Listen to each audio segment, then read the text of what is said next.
HarlequinAudio is proud to bring you A Bride for the Boss by Maureen Child, a Harlequin Desire novel, performed by Zimmerman, and Redeeming the Billionaire Seal by Canan, a Harlequin Desire novel, performed by Landon.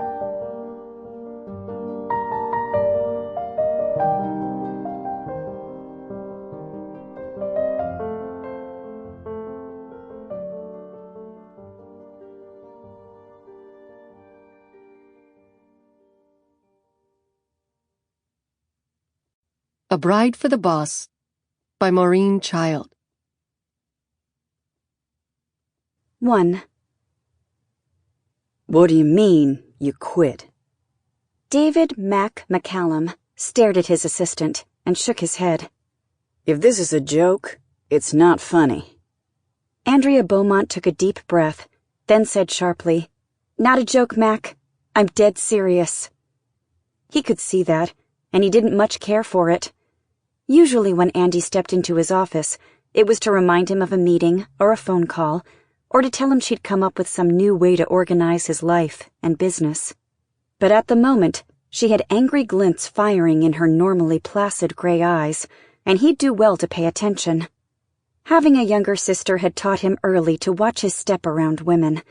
Violet had a temper that could peel paint, and Mac knew that a wise man stayed out of range when a woman got a certain look about her.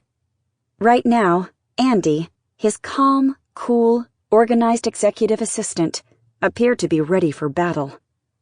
Andi looked the same as always, even though she was in the middle of tossing his well-ordered world upside down. June sunlight slipped through the wide windows at Mac's back and poured over her like molten gold. Her long, straight, dark brown hair hung past the shoulders of the pale blue blazer she wore over a white dress shirt and dark blue jeans. Black boots, shined to a mirror gleam, finished off the outfit. Her storm gray eyes were fixed on him unblinkingly, and her full, generous mouth was pinched into a grim slash of determination. Looked like they were about to have a discussion. Mac braced himself. Whatever she had in mind just wasn't going to fly. He couldn't afford to lose her.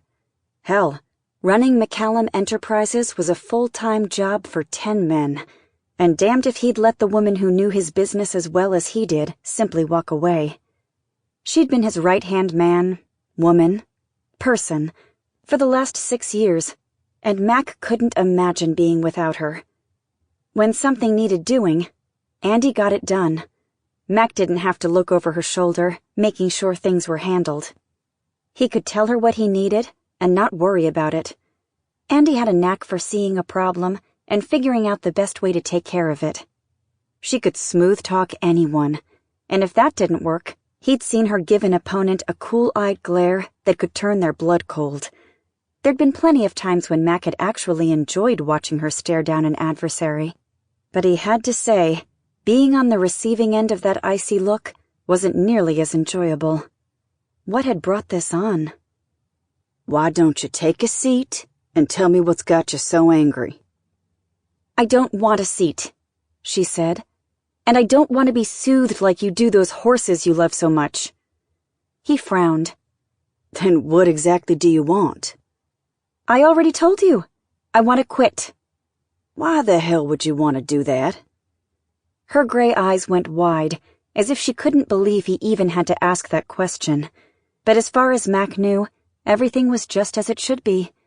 They'd closed the Donaldson deal the day before, and now McCallum Enterprises could add Double D Energy Services to its ledgers, and Andi had had a lot to do with getting David Donaldson to sign on the dotted line. I just gave you a raise last night for your work on the energy project. "I know," she said, "and I earned it. That deal was not pretty." So what's the problem?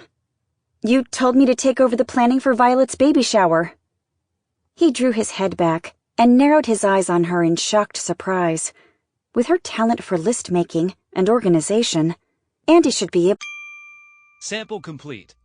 Ready to continue?